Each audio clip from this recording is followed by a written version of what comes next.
call the meeting to order. Joe has a flag, and if you don't mind, the pledge to allegiance. I pledge allegiance To the flag of the United States of America, to the republic for which stands for which it one nation, stands, under God, one nation, indivisible, under with God, liberty and justice for all. indivisible, with liberty and justice for all.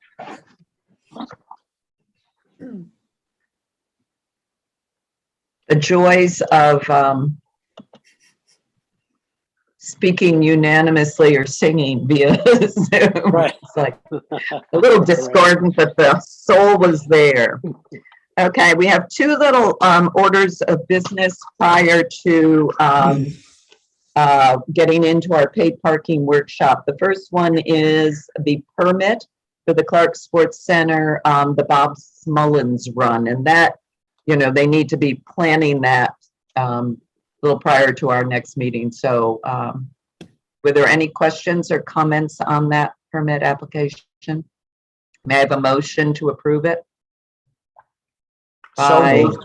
By Jean, second by Joe. All in favor? Aye. And the other one was sent to you today. Jenna sent it out. It's the employee status change form. This is a new hire. Derek Moore actually interviewed Joe. You would have met him when we interviewed for the wastewater treatment plant position last April. So, and he was a very strong candidate and is still in the area and would like employment. So this is, I move that we hire Derek Moore for the laborer position at the rate of $15 an hour. Is there a second?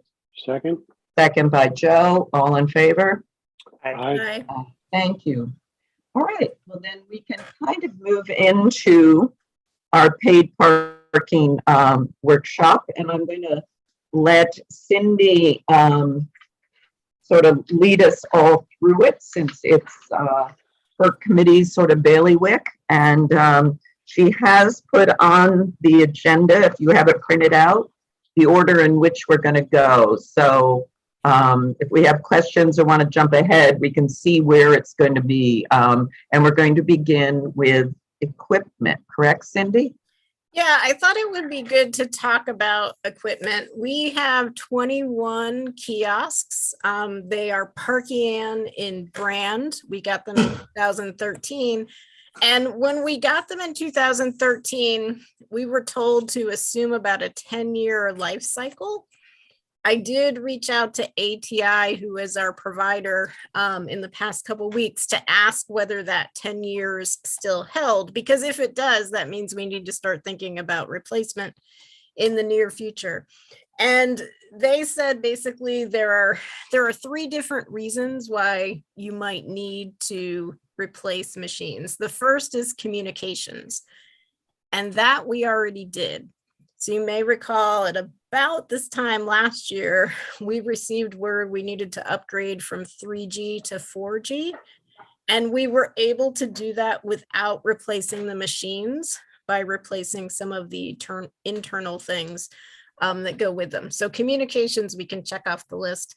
The second is mechanical, and with one exception, our machines continue to work mechanically fairly well. The one exception is the machine that is by Smalley's Theater that we've all probably heard at some point in time that it was involved in an accident, it was hit. Unfortunately, that wasn't especially well documented, and it continues to give us trouble. So one thing I'm going to suggest as part of this meeting is when we do our budget for next year, that we consider replacing that machine, because they keep fixing it, and it's not working really well. When I talked to ATI, they said if we did fix it, we should keep the old one and save it for parts, because that may help us not to have to replace other machines. The last is technology changes. So if we were to buy machines today, they would have touch screens instead of button pads. That's, a nice feature, but not necessarily something that we need to replace our machines in order to get. So in terms of equipment, it would that one exception, I think we're in fairly good shape. Joe? Just a quick question. Would our insurance cover the damage to that? If it was documented. Yeah, Well- I think we're a little past that. I mean, this has been going on a couple years. Well, That is definitely what we should have done at the time, but I'm not sure that anyone ever realized that that's what we Yeah. needed to do. well, insurance is fresh in my mind after the wastewater treatment plant incident, so. Yeah. Mitch did send me an email today, referenced that exact machine, and he was thinking about budgeting it a new one too. And he asked me, and he said he was looking at, I guess, $9,000 to $10,000 for the machine. Is that right? That is correct. By the time we pay for the machine and the shipping and the programming, that's about what it comes to. Okay.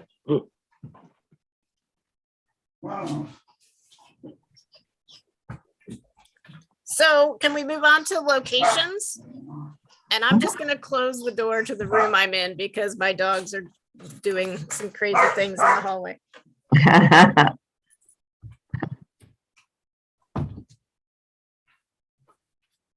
That might be a little quieter. So I sent you a chart that was labeled at the top, current paid parking area. And it lists our machines by where they're located. Some of you have heard me say this before, but when we started this process, when I talked to other municipalities, they had told me that we should be shooting for about 60%, that was good. That meant things were working the way they should. And my response was, oh, we'll do much better than 60%. You can never find a place to park on Main Street. But you can see from the figures that go along with that our machines that do well are generally 60 to 70%. And this is one of the reasons why we know that one at Smalley's is problematic, because so it's 2490011, and I put a little asterisk after it. In 19, that part of the street was at 70%. This year it was at 41%, which suggests that people just aren't able to effectively use that machine. So they're having to go somewhere else to get their receipt. So in any case, this shows you, I think, my interpretation at least, that our best sort of occupancy tends to be on Main Street. It tends to be in close proximity to the Hall of Fame. And actually this year we did really well in Doubleday Field as well, which was also about 61% occupancy.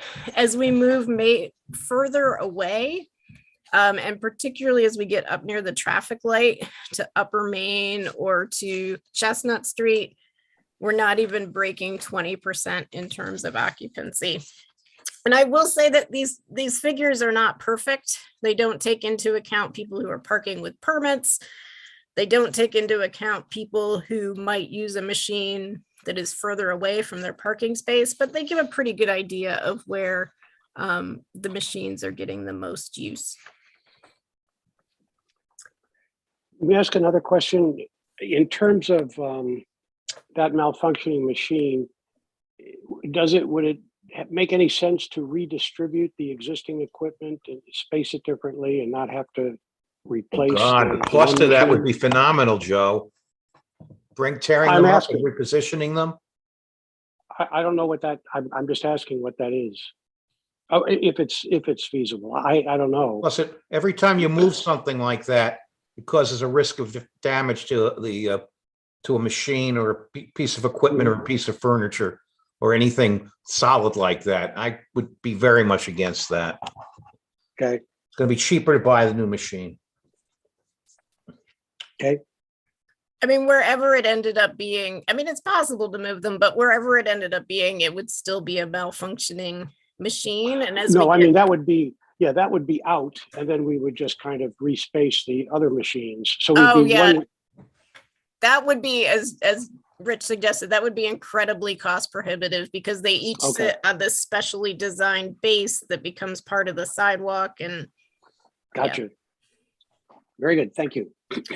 When we've looked at locations before, some of the locations that have come up for consideration for possible expansion have been up around the courthouse area, so further up Main Street. The problem with that has generally been felt that the people who are parking around the courthouse to do courthouse business, for instance, would simply find other residential streets to park on that aren't that much further away, like Pine and Nelson or Leatherstocking. And, you know, we'd end up perhaps still in that low percentage rate for occupancy, and we'd have residents who couldn't find parking near their homes. And the other place is further down Pioneer Street and further down Fair Street toward the lake. So I'll let you muse over that just a moment. Of course. And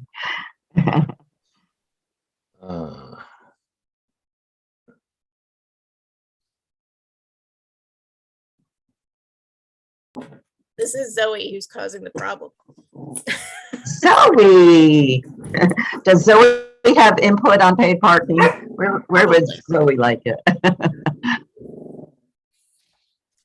One of the things that makes those two streets different is that all of our on-street paid parking is set at 2-hour durations. And in those areas, we allow for longer periods of time. We don't have a time limit, which means we would be creating potentially another zone or changing the parking regulations in those areas. Could it be similar to Doubleday Field if that's the direction we chose to go? Yeah, I mean, that certainly would be an option to make it simpler, make it like Doubleday Field in terms of an all-day option. I think Cindy and I may be I think we are the only ones who were on the board when it was first set up, and Pioneer Street sort of, what should I say? Stagecoach Lane, basically. Isn't that what it is? Or what do they call that by? Yeah, it's Stagecoach Lane. We had sort of, the compromise that was reached when we originally set this up, which I think is where Ellen's going, is really to try to keep the paid parking within the business district and not extend into residential areas.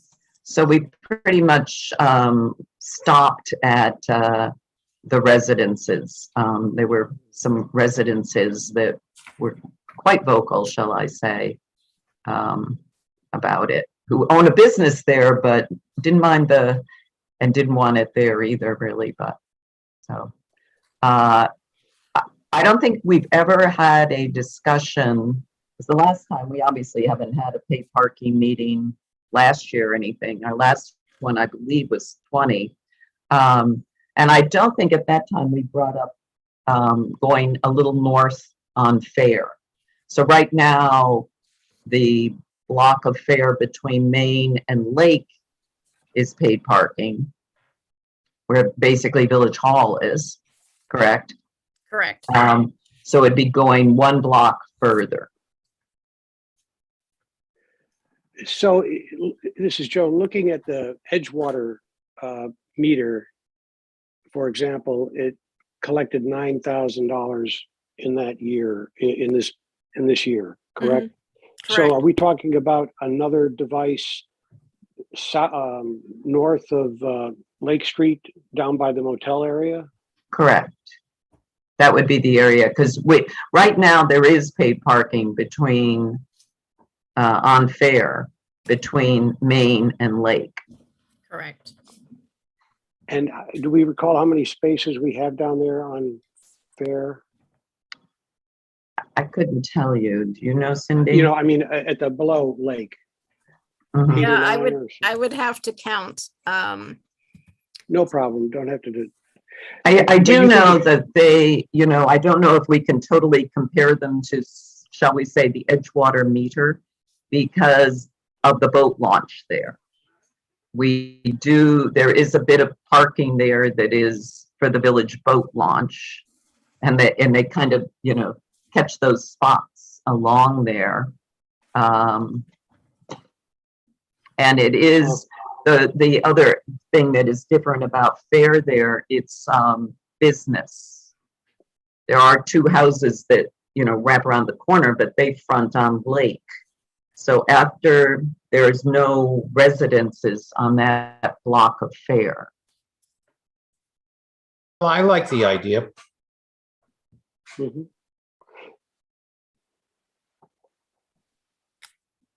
I mean, I think that Hannah is right that if we kept the regulations the same as we currently have them, that would put them in the same category and rate structure potentially as Doubleday Field, as opposed to what you would find on, further up Fair Street, closer to the Hall of Fame. Which would be fine because that is, people go out on their boat, would want to be out for longer than 2 hours and not dashing back. So more of an all-day rate there would be applicable. Is there no limit right now? Correct. And same is that true on Lower Pioneer also? Yes. Yep. That's correct. Except for, I think we established some 3-hour spaces. 3-hour spaces, yes. Down by the park. Well, can I ask a question in that regard? On Lake Street in front of my house, that's unmetered 2-hour parking. Correct. So to enforce that, do we bother enforcing that? Do we chalk tires? We do. Yep. Okay. Yeah. And but down on Pioneer Street, there's unlimited. There are no, it's not a 2-hour limit Correct. on Lower Pioneer. Except for the 3-hour spaces that we established 2 years ago, maybe 3 years ago. I think 2 years ago. What's the rationale for the different treatment?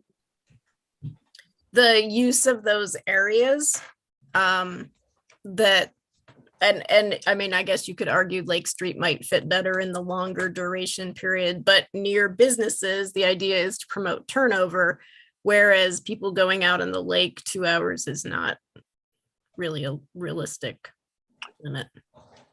Okay, so the parking on the west side of Lakefront Park, basically, that the parking on Lower Pioneer Mhm. is geared to accommodating people who are going out in the lake.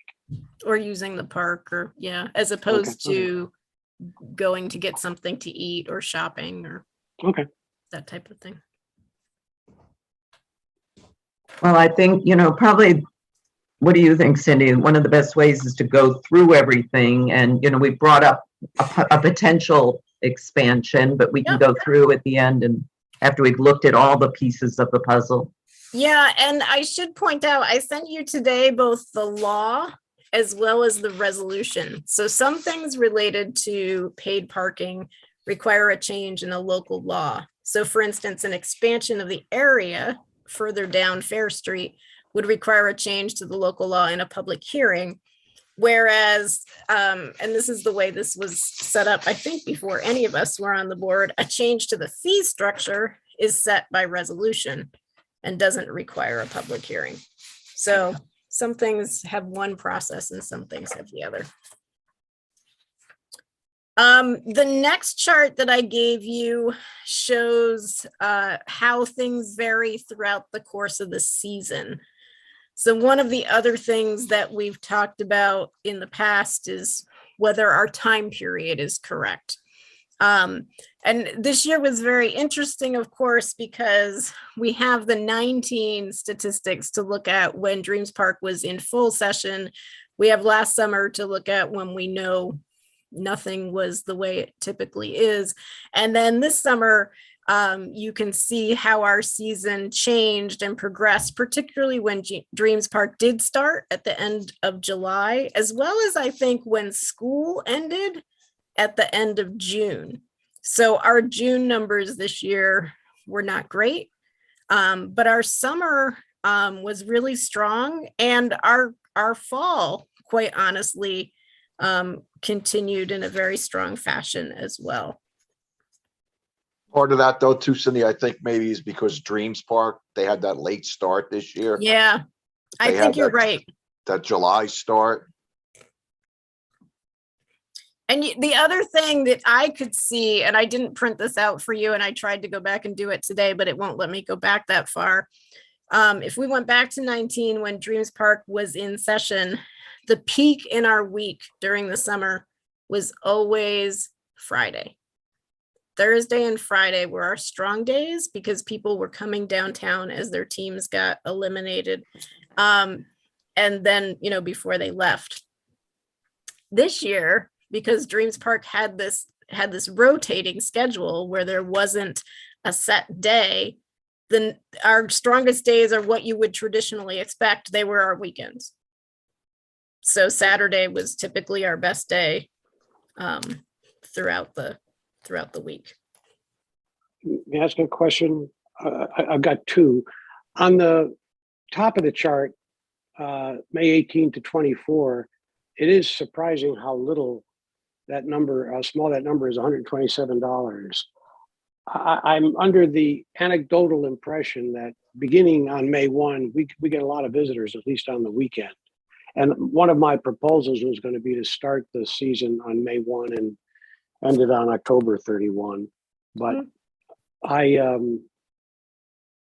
don't know if the overhead of operating the machines with as little revenue as at least showed up on that 2019 May 18 to 24 date would be worth it. But for just a thought about extending the season.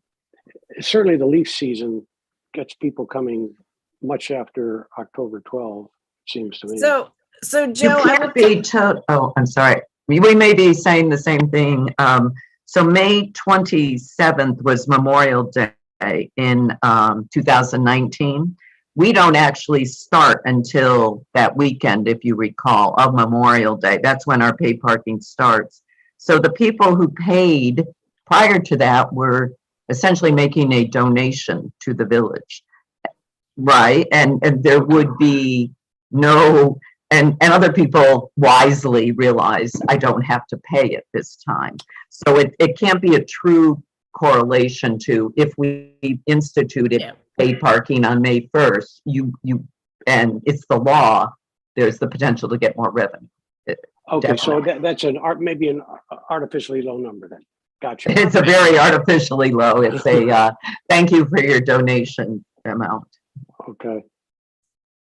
it Well, could I very just put well that- be that they were working on the machines and took the cover off, and somebody thought they needed to pay, and then the cover went back on later. And we Well, got $127.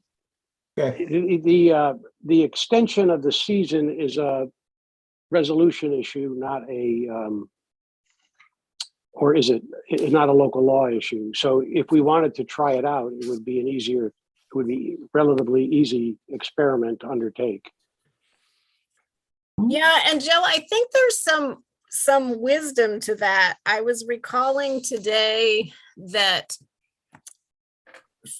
ATI, our service provider, charges us one fee during months when we're in operation and another fee, a lower fee, in months when we're not in operation. And I have never really looked to see how they count May and October, whether we're paying full price, so to speak, for our communication system during that time or not. But it may make things easier all around to have a full month as opposed to a partial month. Interesting. Yeah. Well, that's what I would just invite us to keep in mind, in making the full month of May and the full month of October.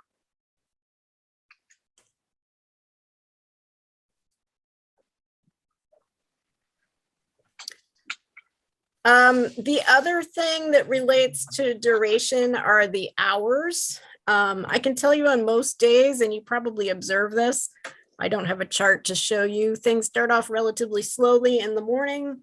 They pick up by 10:30, 11, 12 o'clock.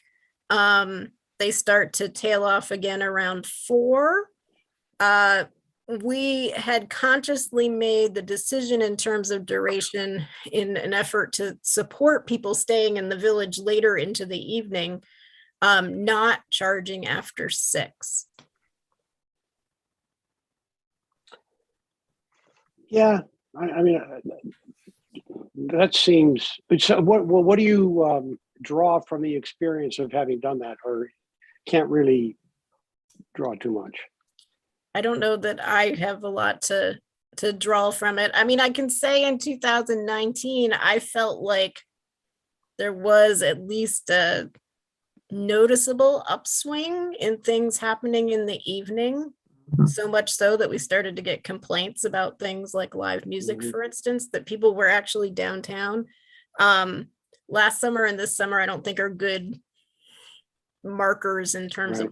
of that because they just didn't continue. And in Doubleday, I've not seen it here, but I thought there was something about 4 o'clock. Yeah, so in Doubleday, with your permit, if you have a permit after 4 o'clock, you can You can park. Yeah, Okay.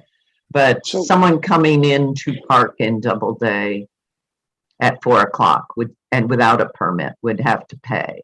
right. Mhm. Yeah. That stipulation is in the second page of the resolution in the first bullet point. Can are we to this resolution yet, or are we still crunching this information? Let's go through a couple more potential areas just so we have all of our data. Okay, I think the dog agrees. He does. All right, so the rate is actually spelled out in the resolution. We charge $2 per hour payable in 15-minute increments on the street. And in Doubleday Field, we charge $2 per hour. But we also have a full day option at $14. So that's where we are in terms of rates.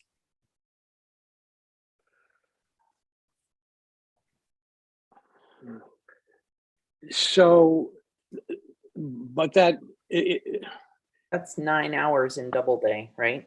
right, Yeah, I had thought this was another trustee's suggestion to go with 14. I had always thought that 10 would actually encourage more longer duration parking. I did not check as often this summer, but typically we have less than 20 parkers who take a full day option, probably because they can do math in their heads. And they can figure out if they're getting there by 10 o'clock. And, you know, there's not the chances that they will stay long enough to take advantage of those hours is slim. But the advantage is they can stay as long as they don't have to move their car. Right. Which is No, a- I had always thought a $10 all day option would encourage longer duration parking. Like more people might be inclined to say, maybe I'll stay 5.5 hours, then maybe I'll stay 7.5 hours. Does that make sense? Yes. so when you go to buy a ticket on the street, you do not, well, let me put it the other way. In Doubleday Field, you can buy a $14 ticket Mhm. and stick it in your, and you're gone.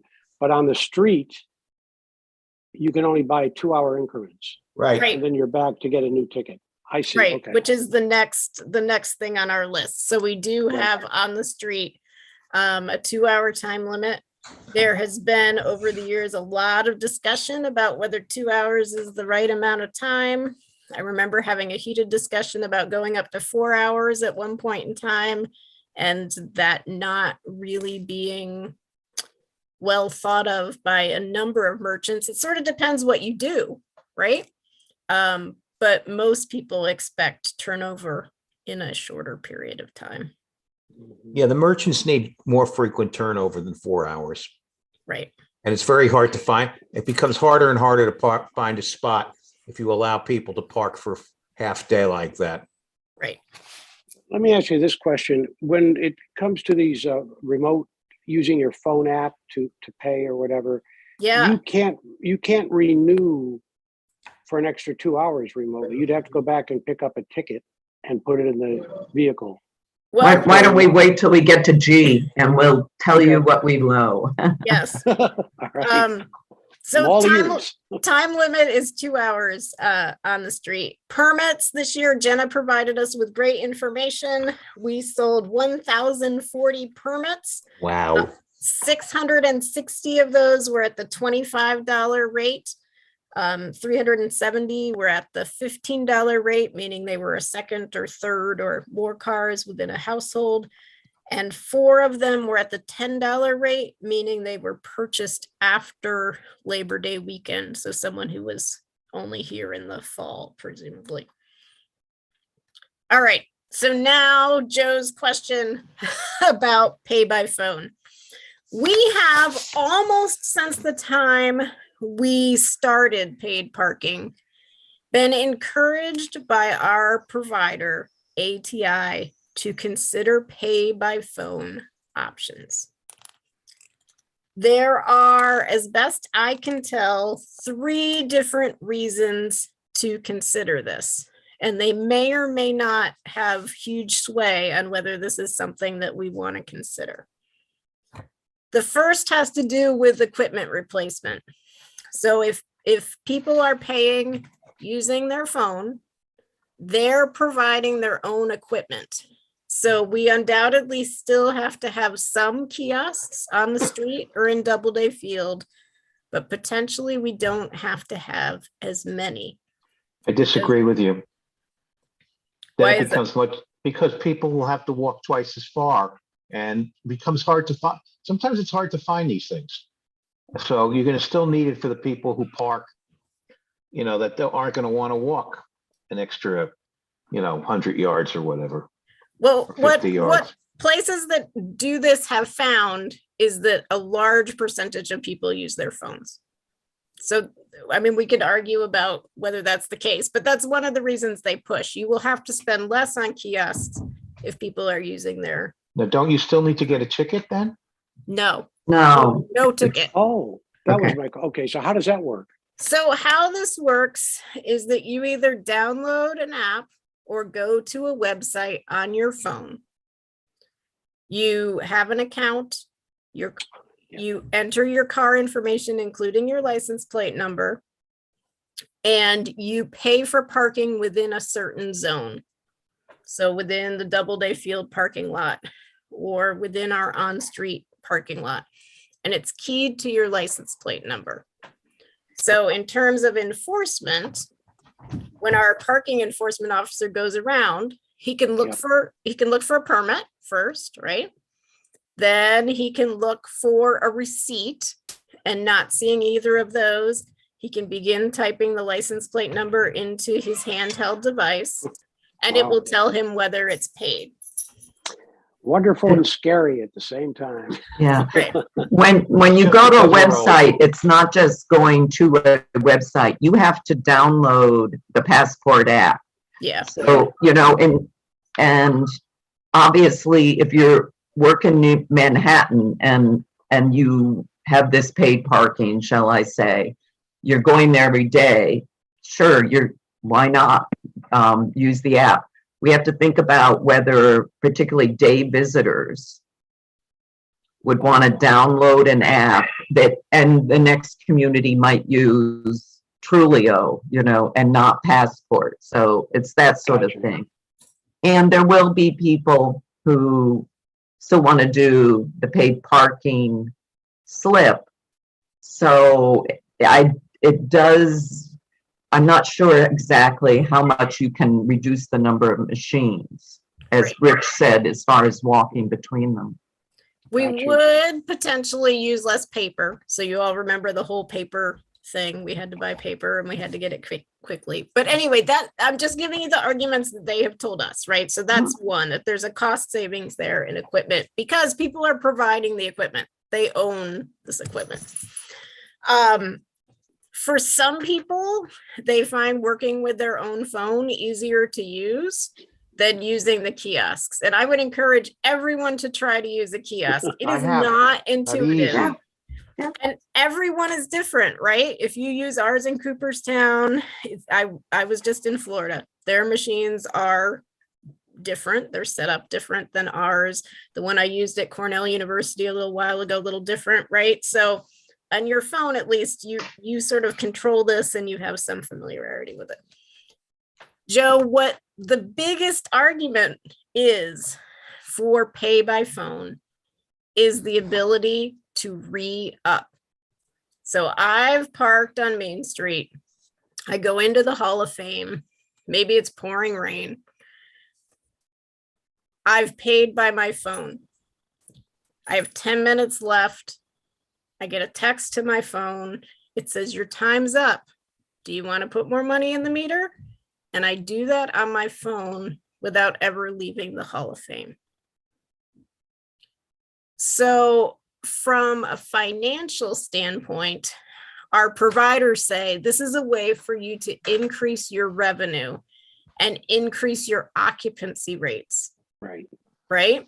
Because people don't have to go back out. Now they're thinking, well, should I put my kid, back in the car? Should we put more money in, or should we go to McDonald's?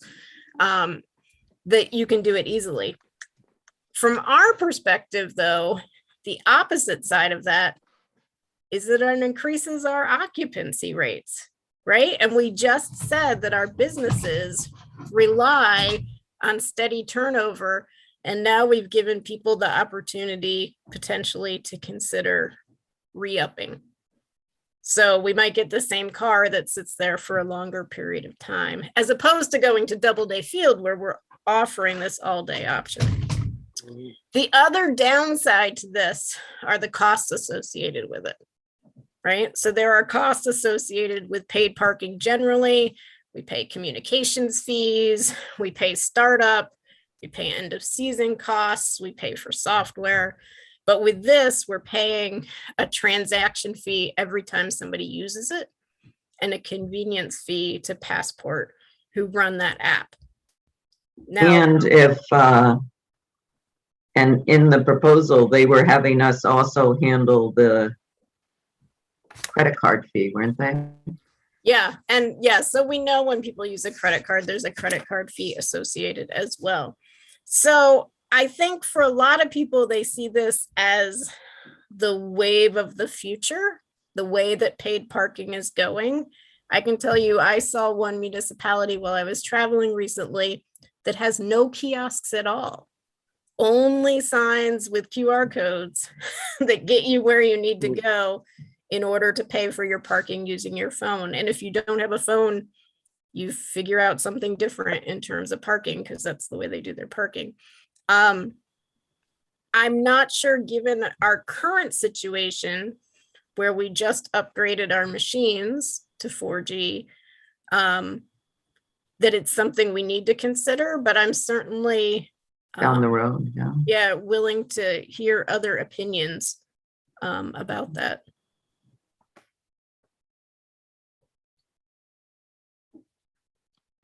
When you say they're costing, Well, I'm not sure. Go how ahead. much? Sorry, Jean. What kind of cost are you talking about? They gave a bit of a proposal, and of course, I always find these a little flexible because this is the same company, Passport, we use for our ticketing, within the village, which we just put in place in July of this year. And that always seemed like a moving target, sometimes nailing down their fees and seeing exactly where we'd end up. As I was saying to Cindy, it's not a vertically integrated company. You deal with sales, and then you'd repeat your whole story to implementation, and then you'd repeat your whole story to the next one. And then you get to client satisfaction services, and you hope you're satisfied at that point. And it didn't always seem that way. For instance, as an example, and they said, this rate could vary, but the app would assess a 35-cent per parking session convenience fee. The village would then be responsible for the processing gate fees of 2.9% and 30% and 0.30 transaction, 30 cents. For example, a 1-hour parking session at $2 will be $2.35 for the parker. The village would then only get $1.63, as the 35-cent convenience fee goes to Passport, and the cost to process that payment is 37 cents, which the village is absorbing as well. So we wouldn't be quite getting even our $2 an hour. Ellen, can I ask this question? When are those the ancillary fees you talked about based on a percentage, or are they a hard cost? So if, in other words, if our ticket was $5 instead of $2, would those 35 cent, those other two costs change proportionally, or are they fixed? I had the sense, Cindy, and correct me if you took this differently, I had a sense there is a set per parking session convenience fee. So this is the other thing to consider. It's 35 cents. I pay by my phone while I'm at my car. I pay 35 cents. I go into the Hall of Fame and I say, oh, I'm going to stay for an additional an hour. And I log in again and do 2 hours more. It's another 35 cents. And if I'm doing it by credit card, there is a 2.9% plus 30 cents transaction each time on that. So that's what's amounting to here, or on that $2, a 37-cent additional charge. How does that compare to the fees of the kiosk? We get the $2 an hour, and if you pay by credit card, there's a 25-cent surcharge that the person uses. In other words, if I'm going to pay by credit card, there's 25 cents assessed, and that basically covers our credit card fees, because we were finding we were like 10,000 in credit card fees sort of thing over the course of a summer. If I paid by cash, I'm just paying $2. So do they have any option that we could put those fees on the parker rather than on ourselves? Yes. So we Mhm. could pass them on to the parker. The issue that could become confusing or could allow people who are good at math to weigh their choices is that if you're paying more to park by using the app than you would to go to a kiosk, and we were clear and upfront about that, would that potentially 55 cents make a difference to you? I think generationally probably would not. I mean, I feel like my generation is very used to going to a place and everything is digital and you just assume that you are taking on those fees. Mhm. And as you said, Cindy, like a lot of places are going to the not even having the kiosk option. You either like pay with your phone or you don't park there. Right. So I feel like it is, what is coming in the future. Mhm. So doing a slow step into that would probably be a good idea. And I would definitely support the idea of putting those fees onto the parker rather than taking them on ourselves. Yeah. If we didn't do that, and one of the things we're also talking about is raising our fees. So in comparing using the kiosk and the paper versus the phone app, I mean, how does all that sort itself out when it comes to more money in the village's pocket? If we say it's now $2.25 an hour, use a kiosk, use the paper, would it be a wash if we also had the phone app system with the extra fees passed on to the consumer? I admit I'm a little confused on how the two systems work. And So I think the reason that some places have gone to only using an app and some places have only used a kiosk is when you use both systems, it's like the worst of both worlds. So you're paying for continued maintenance and service and communication on your kiosks, right? Which, to get to Hannah's question, how does that compare to the types of fees that we assume with the kiosks? In the kiosk situation, we get assessed an annual fee. Right. In the app system, we get assessed a per transaction fee. So it's hard to know without trying it, how those two would balance off against one another.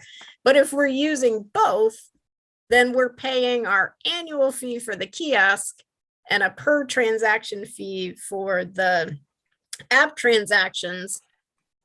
We're incurring both sets of costs, which I do think is why some places have just gone to the app, right? Get rid of the machines altogether, and don't deal with that end of things. And therefore you don't have anybody over 55 coming to your village. Well, that may be, although I can tell you I saw this in Florida and there seemed to be many people over 55 there last week. The good news is we've always been prohibited from even having this discussion, because the machines that we were using for parking enforcement didn't allow us to do pay by phone. Now we have the handhelds that we need, and we potentially have a system that would communicate with our kiosks. So the technology at least is now all in place, as Hannah said, that we could start to wade into this for like Doubleday Field, for instance, if we wanted to get a sense of how it worked. And what percentage of our users would prefer to use an app versus a kiosk.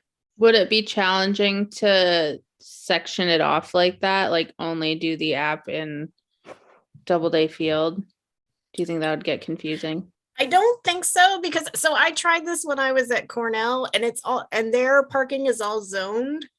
We would have to invest in new signage, right? Because you have to know what zone you're parking in. But, presumably a zone that is the Doubleday Field parking lot would make pretty easy sense to people. It seems to me this is something I think we still would need a little more info than we were able to garner at this point. Because I know with Passport, there was no way because remember our Passport ticketing program, every ticket that is written, they immediately take a transaction fee, and that's $4 a ticket. And then they take a percentage and the credit card fees.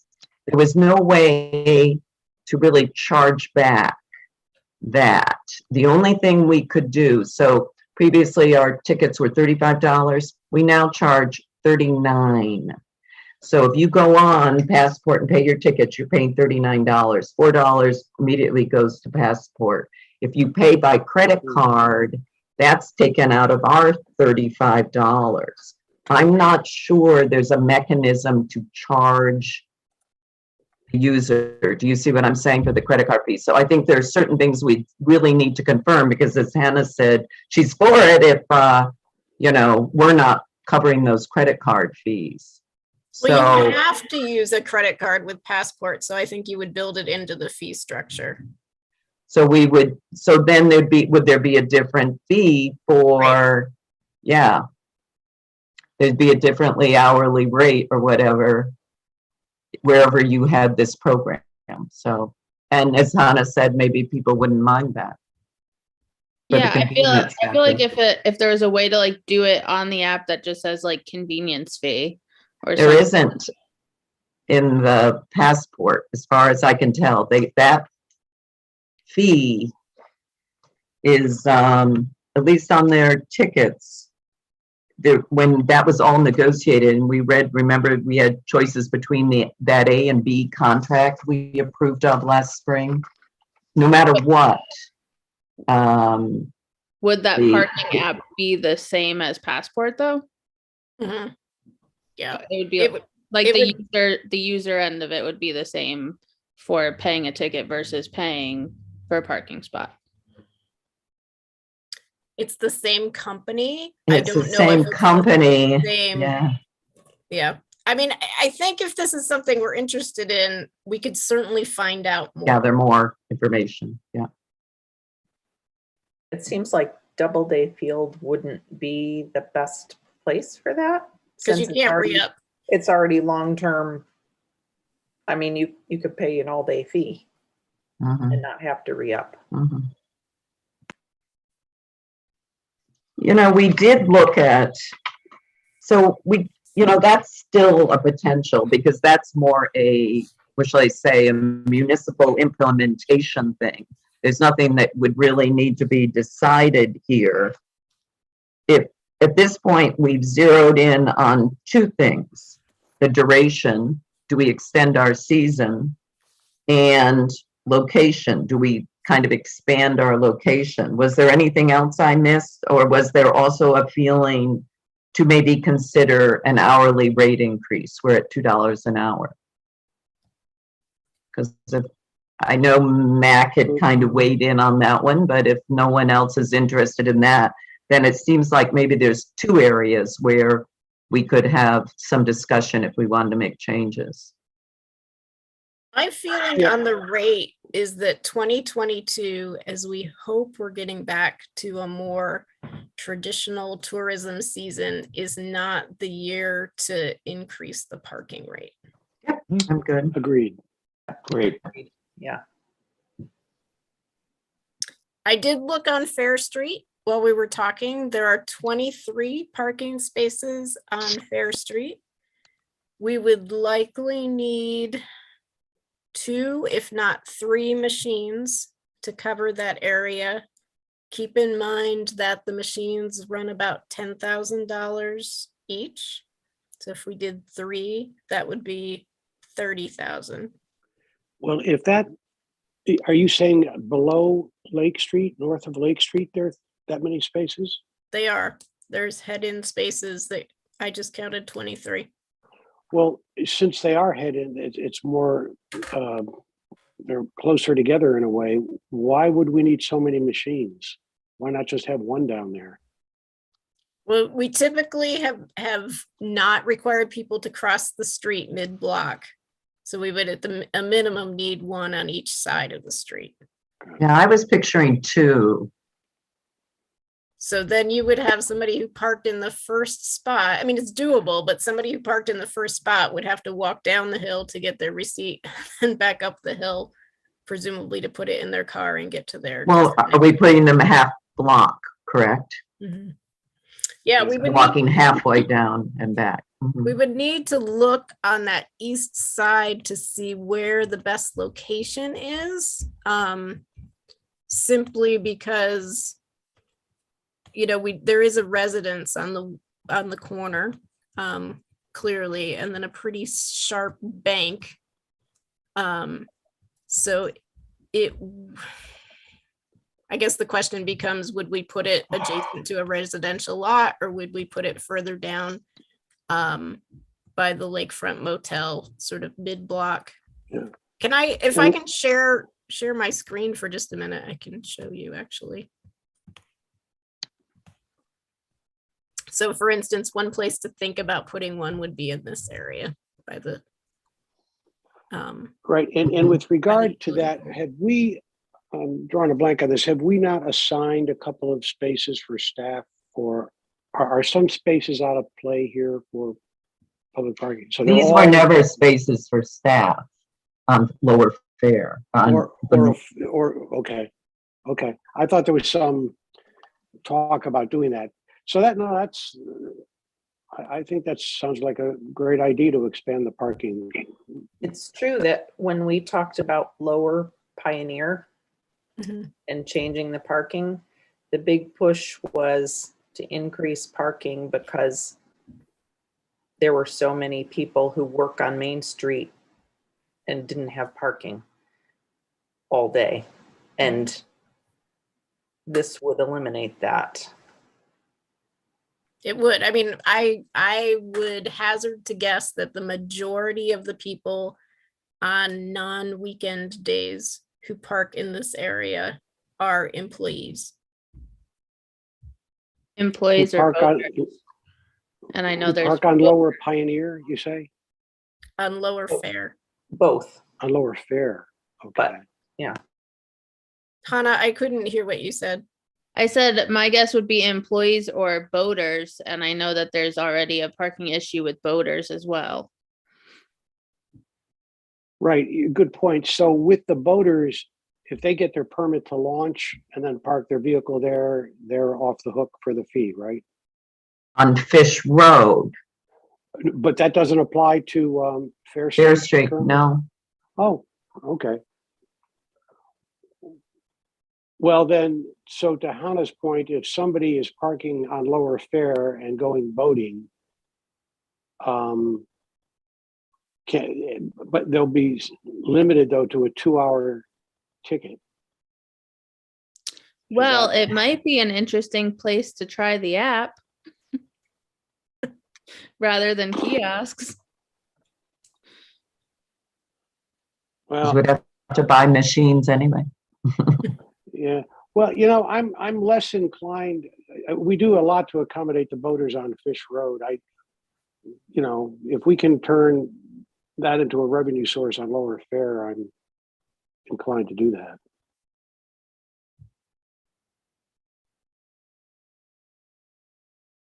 I mean, I think it would potentially be worth holding the public hearing. I think there will be a lot of outcry in opposition. I agree with that. Do we have a sense of the percentage of employees versus voters in the summer? I mean, does it So say- my observation when I come to village meetings around 8 o'clock is that those spaces are already full. And that it could be voters, it could be fisher people. It could be hotel people because the parking lot is not as large as it once was because there's now restaurant in all the parking spaces. I was going to suggest it could be Bassett people or Hall of Fame people as well. Mhm. Yeah. Before we instituted the Fish Road regs, which was probably about 16, 17, I can't remember now. And I was watching that place like a hawk because I was seeing what was going on. At least 5 of the people who parked and walked up the road had Hall of Fame tags on. Yeah. So we do know they are looking for all-day parking someplace, and I imagine they're using fare because Fish Road during the summer now is 2-hour unless you've launched your boat and have that launch payment, or you have a dock space and put your dock rental space up. So Hannah, is your view on Lower Fair Street not to do this because of the parking issue for employees? Yeah, that is how I feel. I think there's already such issue with boaters finding a place to park and employees finding a place to park longer than 2 hours. I wouldn't really support it. I agree with that. Okay, and others, thoughts on that? Doesn't bother me about the boaters because quite frankly, if you're not launching, you haven't paid if you launch at the beginning and say you dock your boat at the marina there, not our marina, we are giving free parking to a business, whether it's a marina, a hotel, or a restaurant.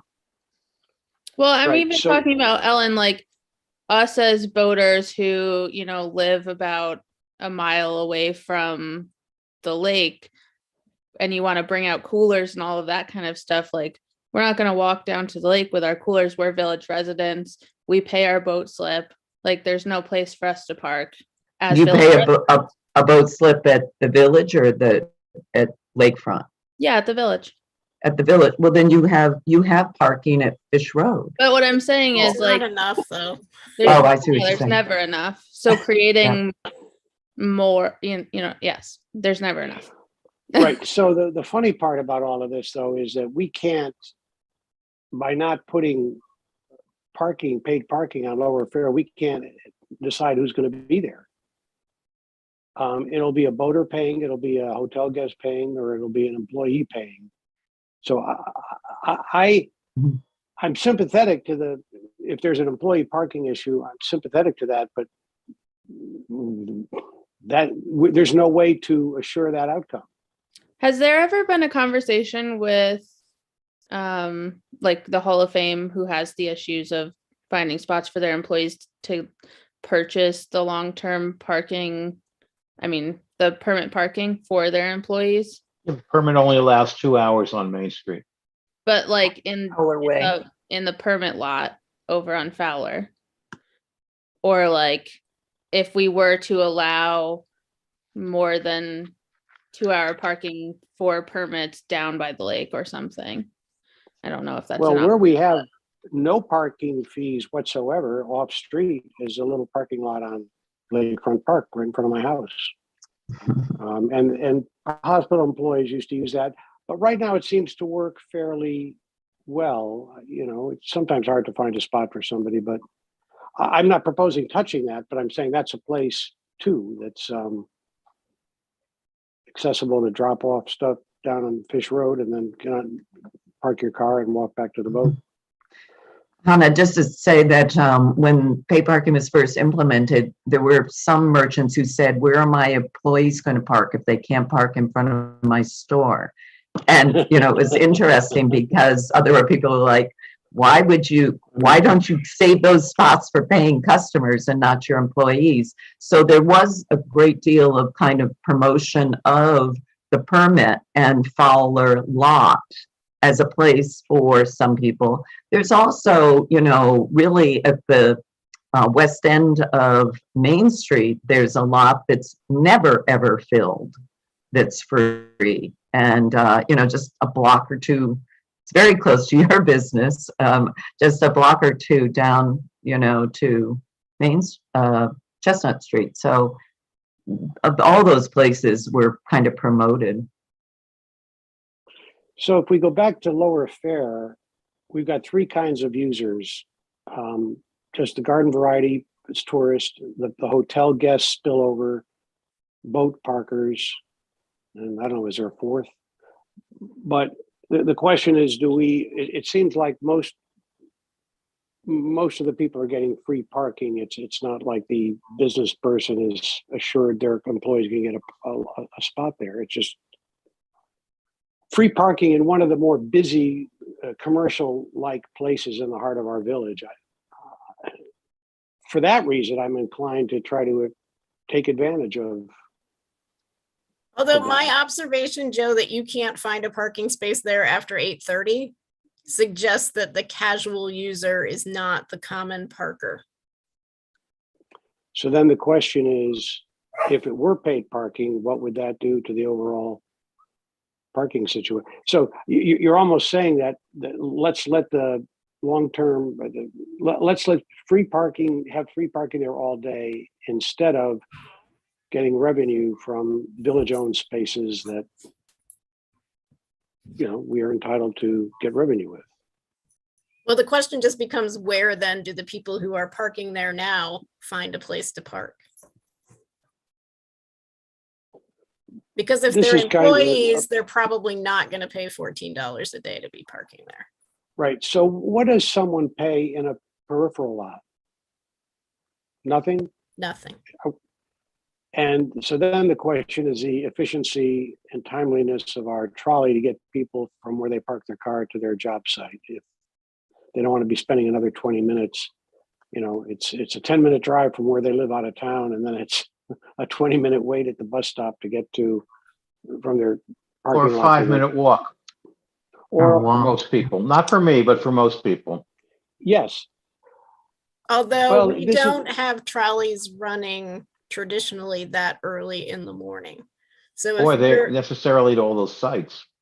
Yeah, if you're an employee and you have to clock in at a certain hour that is before 9, the trolley, as it currently operates, is probably not your best bet. Well, then here's a proposal. Since to extend this parking requires a local law and therefore a hearing. I think we've worried this issue enough to know that we probably need to hear from the public about it. And could we generate that discussion by? No, parking had to be done by the board over the No, objections we of gotta have much a of. law. But this, because this is a street, it's not in the resolution, it's in the law. So we would need to have a public hearing But on it. I would not want to go out of my way to say, hey, let's have a charrette or something about this. No. This would be a straight up, it's like what we did on the marijuana. We propose a local law. We have a Okay, hearing on fine. it. And then we'll get the public feedback. I think we're a pretty good sample of interest in it, but we may as well get more. Because I don't think it's appropriate to preclude it. We ought to at least get the sense of the people. Mhm. I do have a question. If we took it to public hearing and it was decided that, yes, we're going ahead with it, is there a way to write in, like, if you have a village boat slip, can it not be paid parking for those people? The reason we can do that in Fish Road is park property. It's not a public street. Okay. That's the difference between the two, and the only reason that we can do that. And if it's, we've received funds from the state, so that land in perpetuity is parkland and is, not public street property. So is that why this is not part of the discussion either, to put paid parking on Fish Road? Because it's. Oh, there potentially could be paid parking on Fish Road. But we seem to have regulated it to a degree with it being 2 hour. Whereas on Fair Street, it's all day.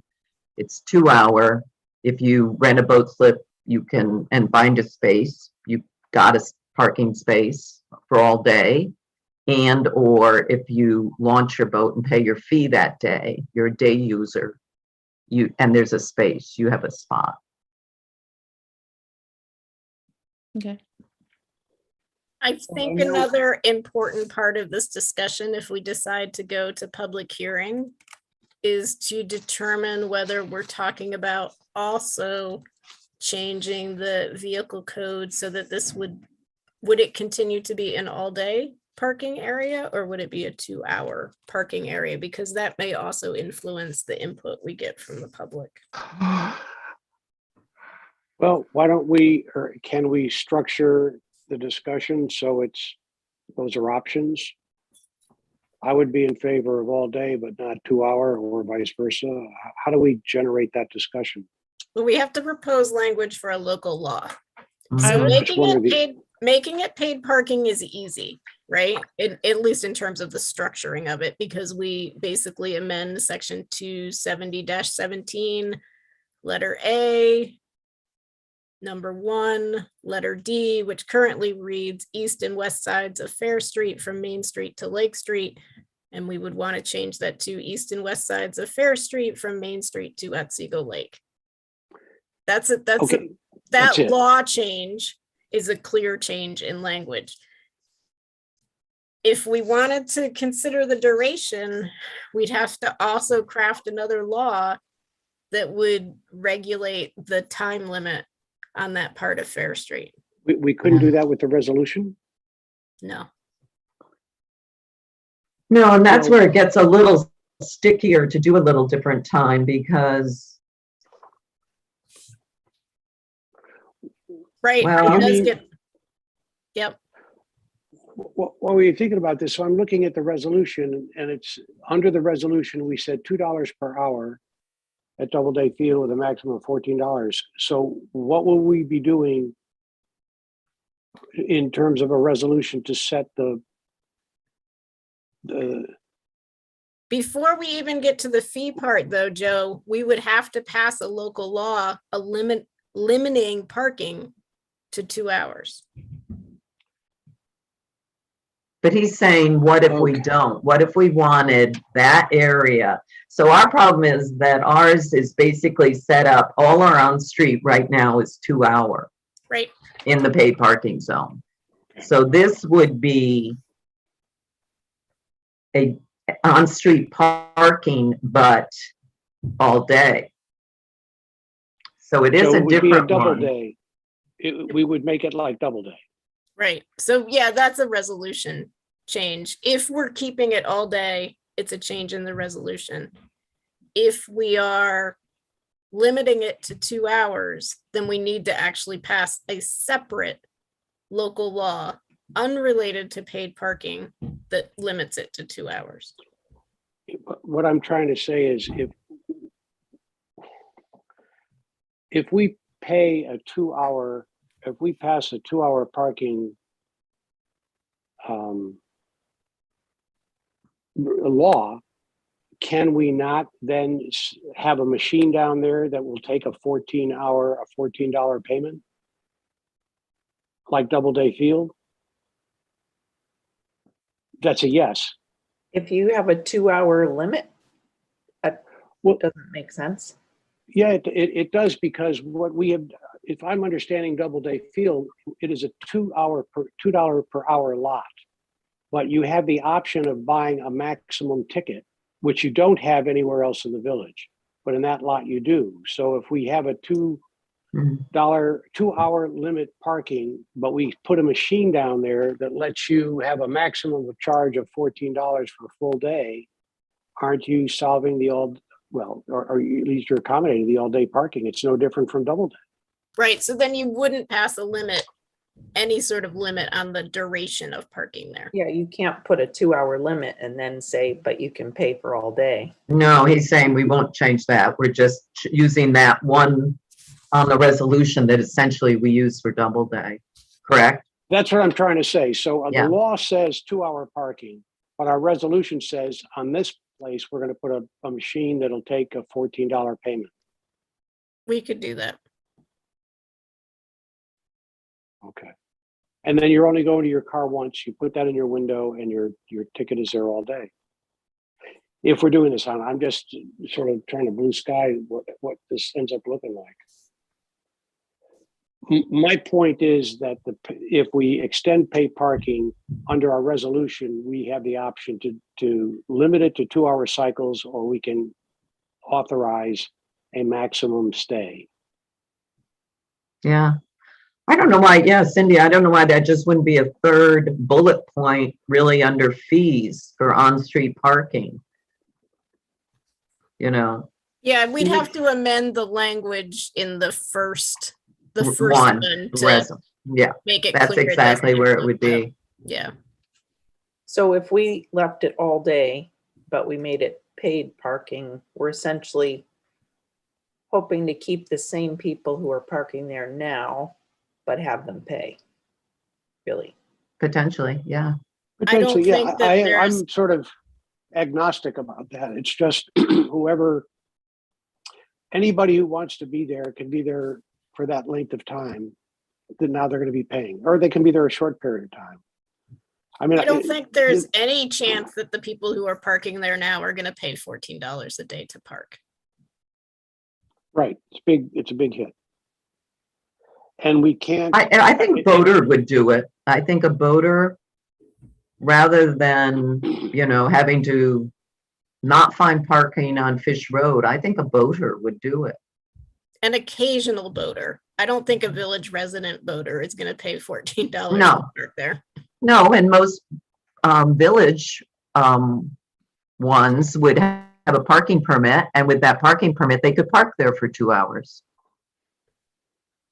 But then they'd have to move their cars, and most people go out on the boat for more than 2 hours. Right. Yeah, that's right. That is an Well- interesting question of how parking permits would factor into lower fare, because we don't allow parking permits in Doubleday Field except after 4 p.m., which was to accommodate people coming home from work who live downtown.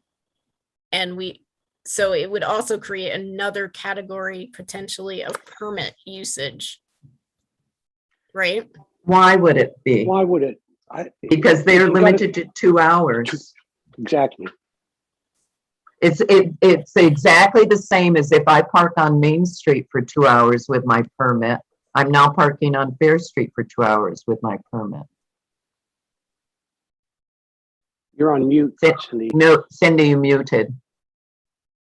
I was under the impression that the limit on Main Street or on Pioneer Street or on Chestnut Street was because parking was limited to 2 hours in those places. That Well- it carried over from the fact that even before paid parking, you presumably only could park for 2 hours on Main Street. Right, so isn't the proposal to make Fair Street 2-hour parking? No, we just, I thought what you were recommending, and Cindy and I agreed that it would be a change to the first, to like a third bullet in the first component on the resolution. Okay, so here's where my confusion is, splitting the law and the resolution apart. Under the law, we are going to, the idea would be extend parking to Lower Fair Street. And by definition, if it's paid parking, we have to call it something. So we're calling it 2-hour parking. That's in the law. Or what do we say? What is our, I'll go back and look at our law, what our law says. Our law doesn't establish the 2-hour Fine. limit or the rates or anything along those lines. It only establishes the places where paid parking can occur. Okay. So we are going to extend the area down to Lower Fair, and then in our resolution, why, I don't see the issue with saying, with doing a double day field arrangement. It's 2-hour parking with a maximum of $14. Yeah, that is in the resolution, Cindy. So essentially, the only thing we would have a public hearing on is extending paid parking north 1 block. So it would read east and west sides of Fair Street from Main Street to Otsego Lake. That is what the public hearing would be about. It would, but I feel that it's important that we're clear with the public what it is we intend to do. And so far, we've spent almost a half an hour trying to be clear with ourselves as to what it is that we're trying to do. So I'm not sure. I mean, I feel like we very effectively have to communicate. We're extending it, and the plan is to do this. Right. So my struggle first was what we're authorized to do. And then when I sorted that out, I'll just drop it there. It seems to me, once we expand the area, we can create a double day kind of situation. So that's- Except when it comes if we to want to. permits. Except when it comes to permits, because what Ellen just said is that permits wouldn't work like they do in double days. So I think we have to, that's going to require another bullet point somewhere too. Well, is that too much But of it's a done by nuance? resolution, so It is done by resolution. I do think we would need a consensus, though. I agree with Cindy that before we have a public hearing, if people say, are you talking about 2-hour or all day paid parking? We have a consensus on that. So this would be in a resolution. It's not obviously in a law. I do agree. We need to have a consensus on what we are looking for in that area. So if,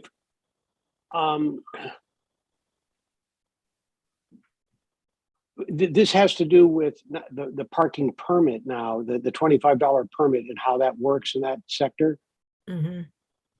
It's not about, we can do 2 hours and a $14 max. We have a consensus that we're authorized to do that under a resolution. I'm not saying that's our policy, but we all agree that we have the authority to do there at Lower Fair what we do in Doubleday Field pursuant to a resolution. Mhm.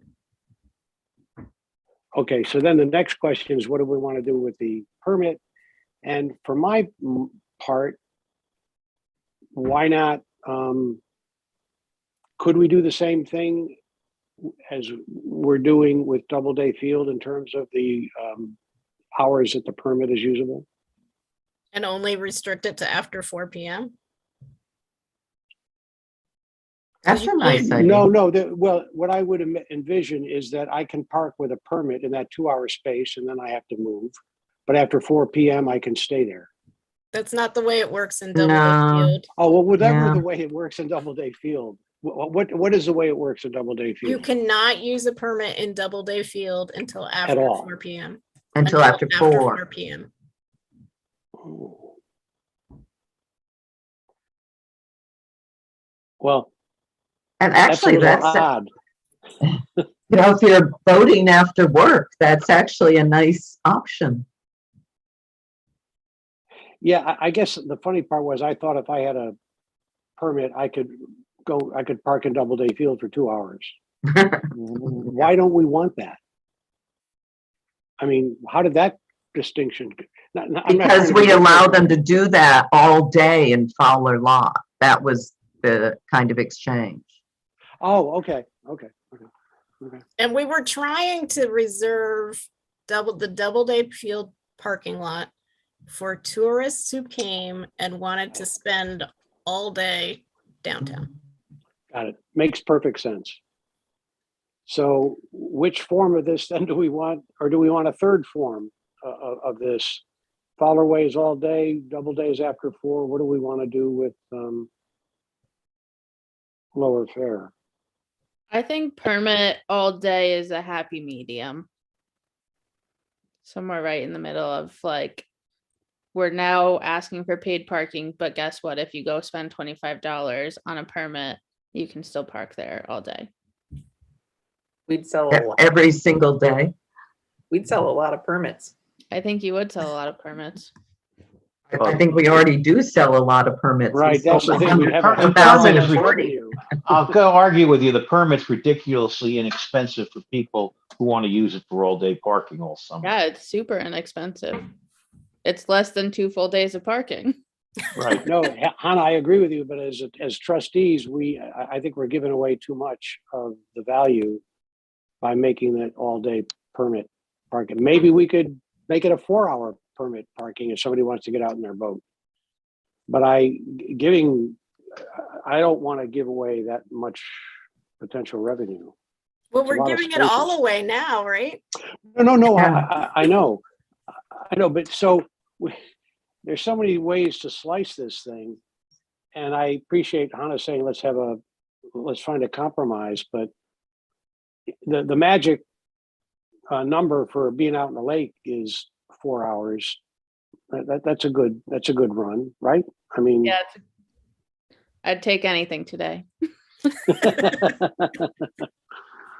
well, I've not lived with this as long as you have, but I think finding a way to accommodate a permit down there if we're going to do this, but also to be getting some regular revenue in without the permits taking up all the spaces every day. Yeah, I do Where too. we need to go. You know, the way it's worded, Cindy, is our permit parking, permits exempt permit holders from paid parking fees in the paid parking areas established by village law and village streets in Fowler Way parking lot. That's where we give it to them. Mhm. And in Doubleday parking lot, the latter beginning at 4 PM each day, so that at 4 o'clock, they can use Doubleday parking lot. In the on-street paid parking areas, permits are valid for the first 2 hours of parking, and permit holders may purchase additional parking at the meters following the initial 2 hours if desired. So in my mind, we could pretty much do that same sort of thing on Fair Street. A permit could let you park for 2 hours. If you wanted 2 additional, you could buy it at the meter. And after 4 o'clock, the permit works. So here's a wrinkle. I want to go out in my boat for 4 hours and I pull into my space, but I can't select the time frame for my 2-hour paid parking. So I'm going to be parking free for 2 hours. But You if know, I buy we my can ticket belabor this to death, Joe. Quite frankly, you know what I would do? I would buy my 2-hour ticket and then also they have my permit. So So they'd know, well, I better not ticket this car for 4 hours because somehow they got 4 hours covered. Doesn't matter to me which one you're using, but we can belabor these things to death. I think we need to kind of resolve it. So can I bring up something that I don't think we should necessarily do this summer, but it relates to the pay by phone in the app, because I think it has the potential to revolutionize the way we do permits and maybe make our enforcement of those permits easier. And that is that if you buy a permit, and I haven't talked to Passport about whether this is even possible, but if you buy a permit, you type in your permit number and it tells you how long you have to park, 2 hours, right? And then if you're out on your boat, for instance, it sends you a message and says your free 2 hours are up. If you want to stay in that spot, you need to pay for it. You can't do that now with your permit, right? Because you'd have to get off your boat, you'd have to come in, you'd have to get your receipt. But if we did get to a point where we were using an app, there's a potential to have our permit system work more effectively, I think. Yeah, to me, I like it.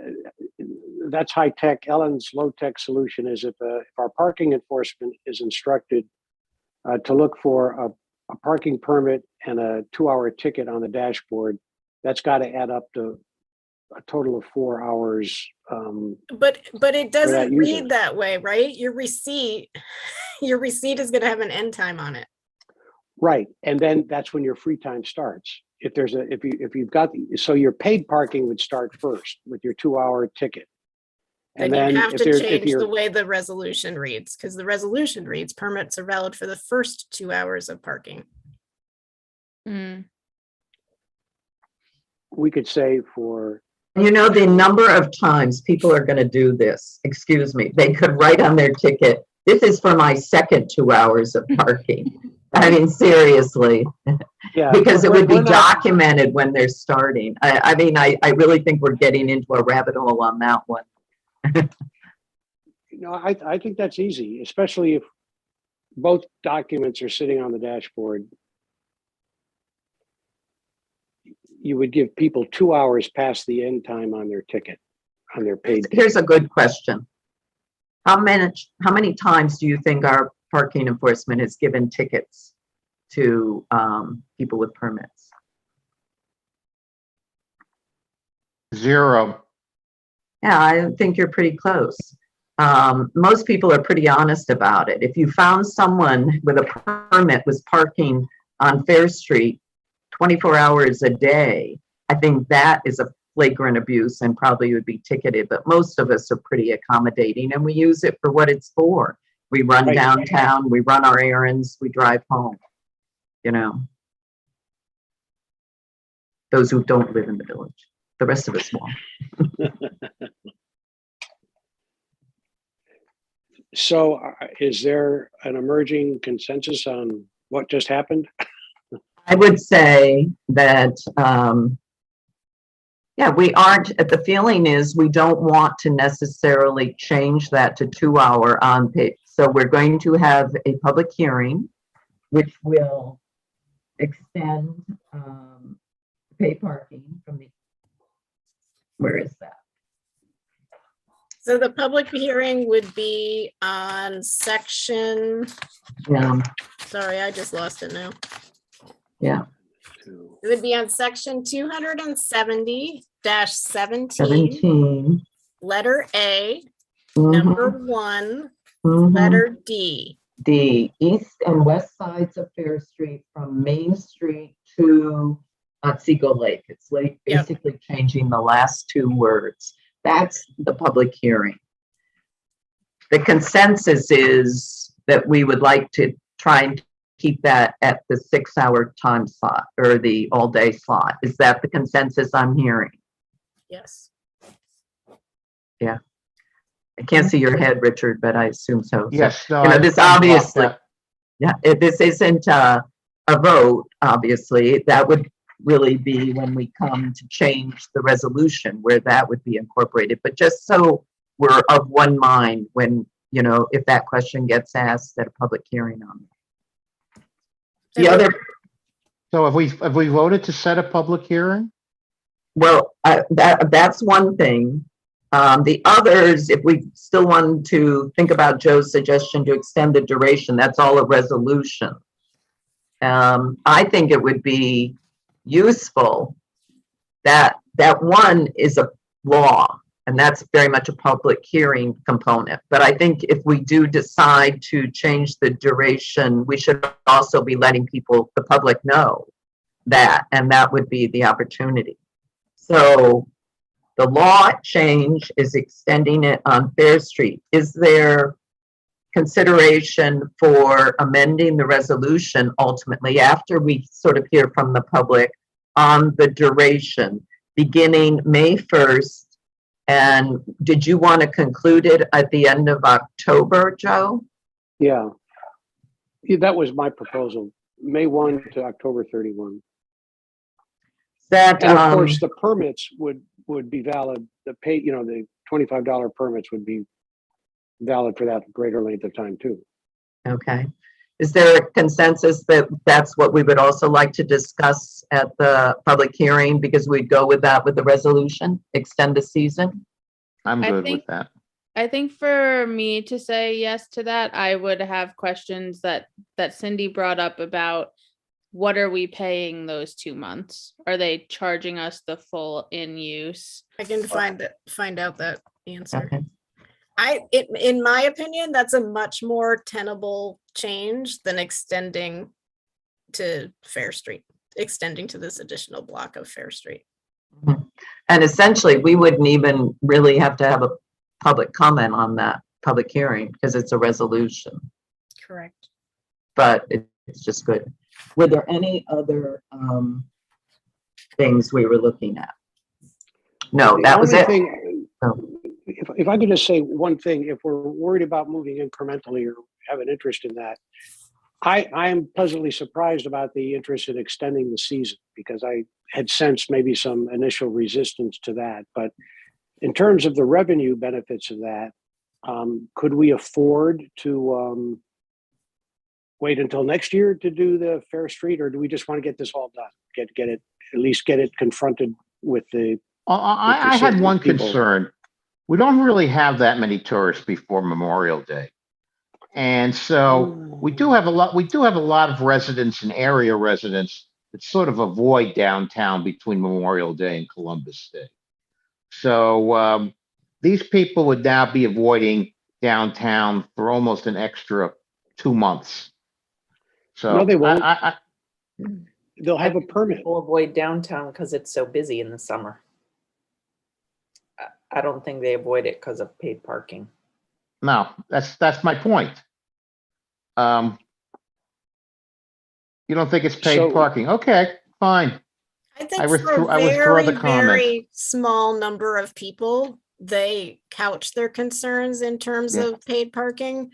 But I think Jean's right that it was paid parking in conjunction with not being able to find a space and general congestion. I will say to Joe's comment about what should we do now versus what should we do later. It may be almost impossible if we hold a public hearing in February to actually get new parking kiosks in place by May 1st. Mhm. It was taking 4 months before the pandemic. I can only imagine what the backlog is in terms of parking kiosks orders at this point in time. I can certainly ask that question of ATI when I ask them about the months of May and October. You know, how long it's taking to get kiosks. The trolley kiosks cost us, it took us a year and a half to get the parking kiosks. Or the trolley. The beauty of that, Cindy, is that, we'll have a sense of that too before the public hearing then, Yes. right? Mhm. But I'm And- assuming this public hearing has to be in February, right? Given notification requirements. Mhm. Yeah. But extending the season is a resolution issue, correct? Correct. Okay, So we would still have the option of extending the season. If we get the Right. sense, if Cindy this week says, we've got plenty of time, if we set it at the January meeting, if by then she says, look, it's a 6-month out on the meter, on getting more meters, how does that affect us? Then we wouldn't have a meter in place for the smallies this year.